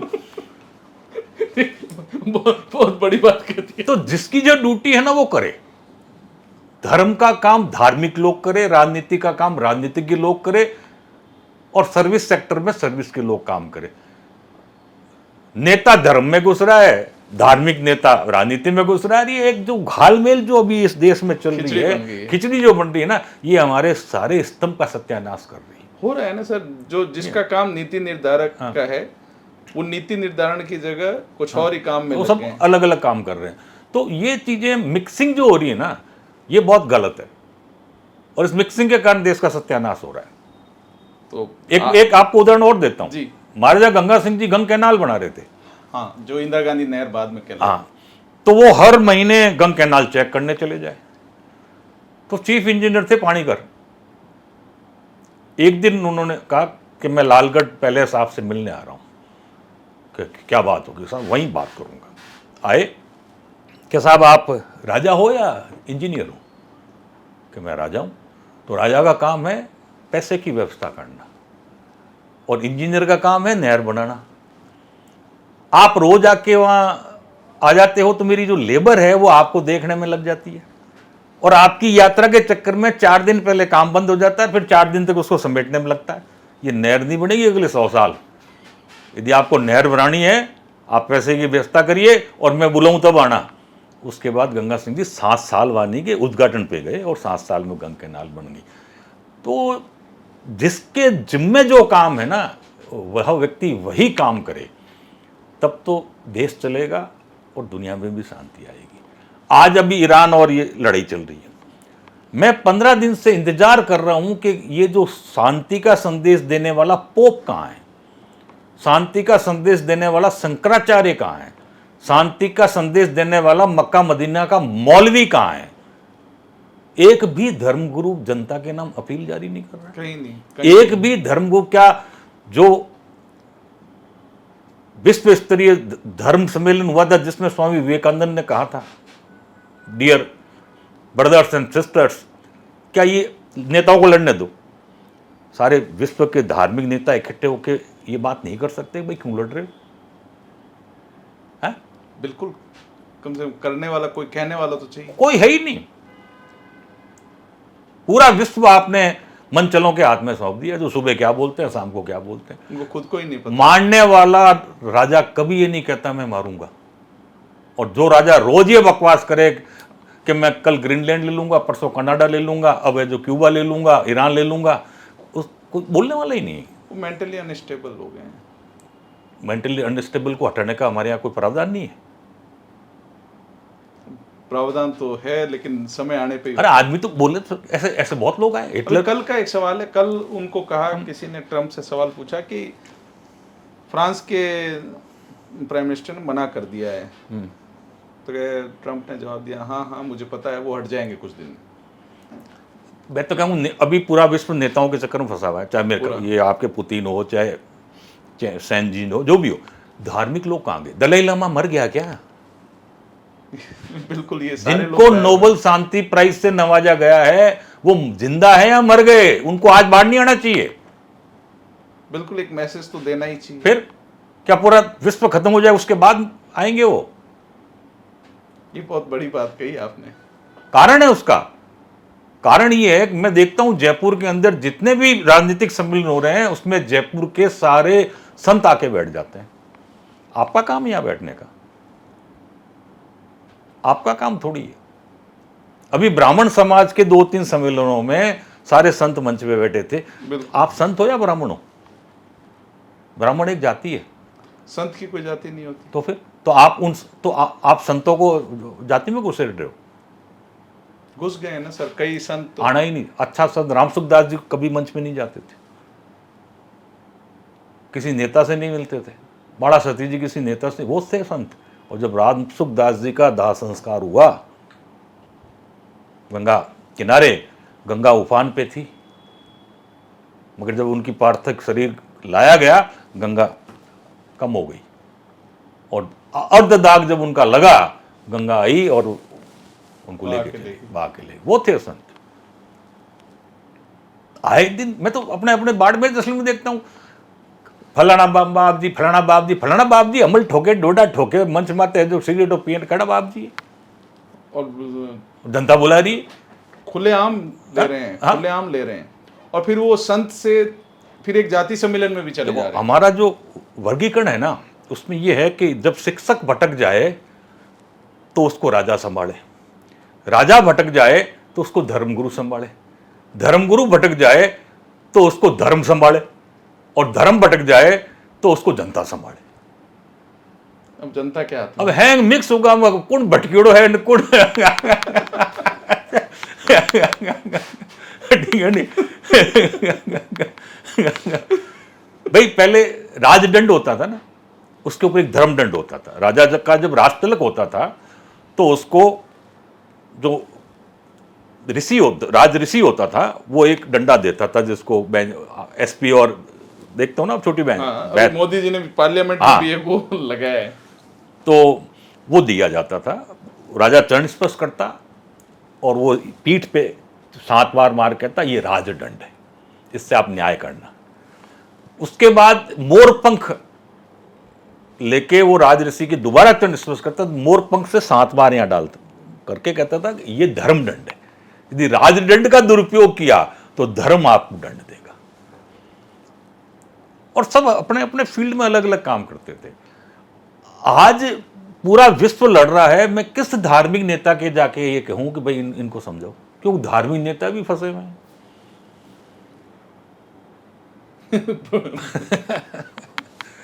हमने मिडिल ईस्ट से लेके वेस्ट राजस्थान तक पूरी बात कह दी है कि नहीं?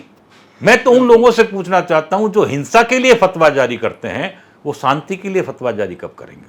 मैं उन जैन समाज के संतों से पूछना चाहता हूं जो अहिंसा की बात करते हैं, एक बटन दबाने से पूरा विश्व तबाह हो सकता है, क्या है बटन ऐसा जिसको दबाने से पूरी विश्व शांति आ सकती है? आज वो जैन समाज के संत कहां हैं? आज वो हिंदू धर्म के शंकराचार्य कहां हैं जो स्नान के लिए सरकार से लड़ रहे थे? क्या उनको स्टेटमेंट नहीं देना चाहिए कि तुमने 165 बच्चियों को कैसे मार दिया? कल तुमने हॉस्पिटल में 400 लोगों को काबुल में कैसे मार दिया है? वो मक्का मदीना के मौलवी कहाँ है जिनके आशीर्वचन से बहुत कुछ होता है? वो पोप कहाँ है? बिल्कुल, इतनी मौतें हो रही हैं लेकिन कोई बोल नहीं रहा। कोई बोल नहीं रहा है। ये आपने बहुत अच्छे से समझाया कि जो खिचड़ी हो रही है उसमें अंततः नुकसान जनता का हो रहा है। भाई जनता, ये लोकतंत्र है, जनता का राज 5 साल में कितने दिन के लिए आता है पता है आपको? 1 महीने के लिए। 1 महीना जब चुनाव डिक्लेयर होता है और चुनाव परिणाम आता है, उस दौरान जनता राजा होती है, उसी समय होती है। बस वो नेताजी नीचे बैठते हैं, अरे बाप जी थे को कहीं कंडो कहीं, परिणाम आया और एमएलए साहब इलेक्ट हुए, दरवाजा बंद। रिमेनिंग के सारे 4 साल और 11 महीने जनता गुलाम। अब तो आपके विधानसभा के नेताजी भी और अभी पश्चिमी राजस्थान के काफी विधायकों को मैंने देखा था, वो विकास देखने शायद दुबई गए थे। अरुण जेमिनी की एक कविता है, वो सुन लेना कि ढंग से। मुझे वो बड़ा अलग लगा कि वो विकास कार्य देखने दुबई गए थे और वहां के फोटोज भी डाले थे। देखो, आपके पास जो सबसे बड़ी पूंजी है ना, वो है ह्यूमन रिसोर्स। पूरी दुनिया के पास इस पूंजी की कमी है। ठीक है, आज पूरा गल्फ हमारे 1 करोड़ मजदूरों से चल रहा है। बिल्कुल, ठीक है, आज हमारे 30-35 लाख भारतीय जो अमेरिका को, नासा को और सिलिकॉन वैली को चला रहे हैं। आपके पास सबसे बड़ी पूंजी है आपका ह्यूमन रिसोर्स। 8 अरब में से 2 अरब आप ही हो। आप इसका सदुपयोग नहीं करोगे तो भले कितना ही विकास आप बाहर जाके देख लो, उसका कोई मतलब नहीं। आपको ह्यूमन रिसोर्स को काम में लेना होगा। अब आखिरी सवाल, इसके बाद मैं एक सेकंड पार्ट और करूंगा, ये पहले सहमति आप हाँ, दें मुझे। बिल्कुल कर लेना। शेरगढ़ के लिए आपकी क्या इच्छा मन में है जो अधूरी है, शेरगढ़ के डेवलपमेंट को लेके, कि इनके इस फ्यूचर में कभी मौका मिलता है महेंद्र सिंह जी हापस जी को, तो वो क्या शेरगढ़ में करना चाहते हैं जो शुरू से आपकी इच्छा रही हो, जो मन में है? हमारे साथ पहला नुकसान हमें ये हुआ कि हम बाड़मेर में थे। बॉर्डर डिस्ट्रिक्ट में 8वीं पास लड़का फौज में भर्ती होता है। ठीक है, तो हमारा जनप्रतिनिधि बाड़मेर का एमपी रहा 2008 तक। ठीक है, मगर हमें वो बॉर्डर डिस्ट्रिक्ट का बेनिफिट नहीं मिला। अच्छा, शेरगढ़ को नहीं मिला? डिस्ट्रिक्ट हम जोधपुर में आ गए। हाँ, डिस्ट्रिक्ट में आप जोधपुर में, लोकसभा में हमारे बाड़मेर में। तो जनप्रतिनिधि तो आपने हमारे को बॉर्डर का दिया और इलाका कर दिया इधर। पहला नुकसान। शेरगढ़ में, बालेश्वर में स्कूल में फौज की गाड़ी आती थी, फिजिकली फिट लड़के को भर्ती करती, गाड़ी में बैठाती और जोधपुर भर्ती दफ्तर में उसको भर्ती कर लेती थी। इसी कारण शेरगढ़ के हर घर में फौजी हैं। हमारा भर्ती सेंटर वहाँ से हट गया, वहाँ से जोधपुर आया, जोधपुर से भी हट गया। ठीक है, कहीं और चला गया। अभी रिसेंटली हमारा जो एनसीसी का सेंटर था जोधपुर से, वो भी वहाँ से हट के कहीं और चला गया। ये वो आंदोलन तो भी चल रहा है। हमारी फितरत एनिमल हस्बेंड्री की रही है। सदियों से वेस्टर्न राजस्थान एनिमल हस्बेंड्री पे जिंदा रहा है। आपने उसको बिल्कुल जीरो कर दिया। ऊँट पर पाबंदी, जिस पे पाबंदी लगाओगे वो खत्म होगा। ठीक है, जब तक शेरों के शिकार हुए, शेर बढ़ते गए, क्यों? पाबंदी नहीं थी। अब आपने शेरों को बाड़े में बांध दिया है तो वो खत्म हो रहा है, संख्या हो गई लिमिटेड। ठीक है, तो एनिमल हस्बेंड्री का कोई बड़ा सेंटर हमारे वेस्टर्न राजस्थान में नहीं, फौज का भर्ती सेंटर नहीं। मेरे शेरगढ़ में सेंट्रल स्कूल की डिमांड 1989 से चल रही है, जब कालू साहब थे। और जिस जगह पर सेंट्रल स्कूल की घोषणा की थी, राजस्थान सरकार ने वहाँ सेखाड़ा पंचायत समिति बना दी। ठीक है, जहां से भविष्य ठीक निकलना। है। आपके घर के पास हॉस्पिटल होगा, आप रोज बीमार पड़ोगे। थोड़ा मात्र दुखती, डॉक्टर साहब दवाई दे जो। आपके घर के पास अच्छी स्कूल होगी, बच्चे अच्छी स्कूल में पढ़ेंगे। भविष्य your atmosphere decides your personality. Mining का बहुत बड़ा सेक्टर है शेरगढ़, उसकी रेवेन्यू का कितना हिस्सा शेरगढ़ में खर्च हो रहा है, जबकि नियम ये कहता है कि जिस धरा से आप जो चीज निकाल रहे हो वही वहां खर्च की होना पब्लिक को भी तो कुछ दो। क्या माइंस डिपार्टमेंट मेरे यहाँ 50 साल से पत्थर खोद रहा है, उसने कोई हॉस्पिटल भी बनाया क्या? सिलिकोसिस बीमारी का दवाई का टीका भी दिया क्या? नहीं दिया, कुछ नहीं है? सिलिकोसिस से तो बहुत पीड़ित। कितने मर रहे हैं, उसमें हमारे यहाँ कुछ नहीं हो रहा है। जोधपुर और जैसलमेर के बीच में शेरगढ़ आता है, वहाँ ट्रॉमा हॉस्पिटल नहीं है, रोज एक्सीडेंट होते हैं। हर जैसलमेर का पोकरण में एक्सीडेंट हुई तो केस कठा रेफर हुई जोधपुर, ठीक है। क्या इतनी आपने सोलर कंपनीज को जमीन दी है कोड़ियों के भाव, क्या प्राइवेट पब्लिक पार्टनरशिप में एक ट्रॉमा हॉस्पिटल शेरगढ़ में नहीं बन सकता? जिसके 150 किलोमीटर इधर जोधपुर है, 150 किलोमीटर जैसलमेर है, बीच में से, ठीक है। टूरिज्म का हमारा शेरगढ़ हब है, ठीक है। पुराने जो टूरिस्ट स्पॉट है उनकी रिपेयर के लिए आपने क्या किया? सेतरावा का किला बिखर रहा है, पोकरण का किला बिखर रहा है, पोकरण की छतरियां बिखर रही है, लोग भटाटों कार्ड बेच लिया है, ठीक है ना। तो बहुत चीजें हैं जो की जा सकती है। इन अच्छी बात की आपने, भविष्य निर्माण को लेके जो आपके अंदर दिल में चिंता है वो काबिल तारीफ है। आप स्कूल को जो महत्व दे रहे हैं वो बहुत बड़ी बात है। तो बहुत चीजें करना चाहे तो कोई उम्मीद होती है। ये एक दुर्भाग्य कहेंगे कि आज अब स्कूल की कोई बात नहीं करता है, तो दुख मुझे भी बहुत होता है, मैं भी लिखता जब आपके नेता अपनी ही कॉन्स्टिट्यूंसी में ठेकेदार बन जाए, उस कॉन्स्टिट्यूंसी का सत्यानाश होगा ही होगा, पब्लिक रोएगी रोएगी। आप सोलर प्रोजेक्ट में देख लो, आप लैंड डील्स में देख लो, कुसुम योजना में आप शराब के ठेकों में देख लो, पीएम कुसुम योजना में देख लें, आप सरकारी जो भवन निर्माण के ठेकेदारों से बात कर लो। मतलब इस देश में किसी भी पार्टी के द्वारा ये बात करना बेईमानी हो गई कि हम ईमानदार हैं। हर जगह नेता अगर ठेकेदार बन जाए तो फिर तो उसका खुद का हित उसमें, और वो सबको पता है, सबको पता है। तो जनता तो वो सारे राजा, एक चुटकुला है कि सारे राजा भारत में अपनी रियासतें सौंप दी, जब पटेल के सामने फ्री हो गए तो कहा कि यहाँ शिव जी का मंदिर है, चांदनी चौक में दर्शन कर लेते हैं। तो सारे राजा जब शिव जी के मंदिर में गए तो पुजारी ने कहा कि शिव जी भी आज ही यहाँ है, कि लोकतंत्र में शिव जी यहाँ नहीं रहेंगे, फटाफट आओ, ठीक है ना। तो सारे राजा रोने लग गए कि हमारा राज चला गया, राज चला गया, राज चला गया। एक राजा हंसता हुआ जा रहा था, तो शंकर भगवान ने पूछा भाई तेरा भी राज गया, इनका भी गया, ये रो रहे, तू हंस क्यों रहा है? क्या शंकर भगवान सुनो, कल तक राज था हमारा, तो जवाब दी थी हमारी, हमें राज है जनता रो, कर्म फूटा जनता रहा, इन वास्ते हंस रही हूं। शुक्रिया महेंद्र जी। तो who is responsible for this? बिल्कुल, आपने बहुत ही बारीकी से और कम शब्दों में बहुत अच्छे से समझाया है, और मैं दर्शकों से जरूर ये निवेदन करूंगा कि इस पॉडकास्ट को देखें जरूर, और अगर अच्छा लगे तो आप कमेंट बॉक्स में सुझाव दें, तो अगली कड़ी में जल्दी ही वापस सर से निवेदन करके आगे की जो बातें हैं वो जरूर करूंगा। शुक्रिया।